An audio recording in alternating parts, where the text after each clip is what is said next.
Operation Sindoor தாக்குதலுக்கு hammer குண்டுகள் பயன்படுத்தப்பட்டுள்ளது. இந்த ஹேமர் குண்டுகள் பிரான்சிடமிருந்து இந்தியா வாங்கியுள்ளது. பாகிஸ்தானில் உள்ள 9 பயங்கரவாத முகாம்களை ரஃபேல் ஜெட் விமானங்கள் ஸ்கால்ப் ஏவுகணைகள் மூலம் தாக்கின. பயங்கரவாதிகளின் 9 இலக்குகளிலும் இந்திய ராணுவ படைகளால் ஹேமர் குண்டுகளும் பயன்படுத்தப்பட்டுள்ளது.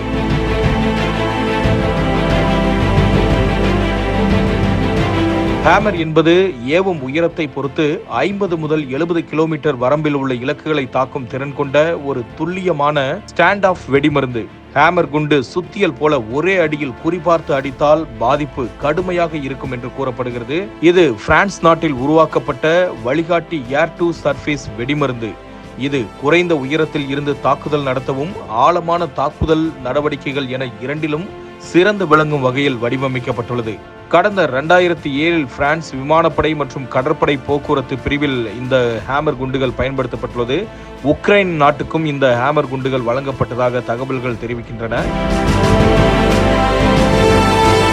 அனைத்து காலநிலைகளிலும் முழுமையாக செயல்படும் திறன் மற்றும் குறைந்த உயரத்திலிருந்து பயன்படுத்த முடியும் இந்த ஹேமர் குண்டுகளை Dassault Rafale, Mirage 2000D, F-16, Tejas மற்றும் MiG-29 உள்ளிட்ட பல்வேறு போர் விமானங்களில் இந்த ஹேமர் குண்டுகளை பயன்படுத்த முடியும் என்று கூறப்படுகிறது. இந்த ஹேமர் குண்டுகள் 125 கிலோ, 250 கிலோ, 500 கிலோ மற்றும் 1000 கிலோ ஆகிய அளவுகளில் பயன்படுத்தப்படுகிறது.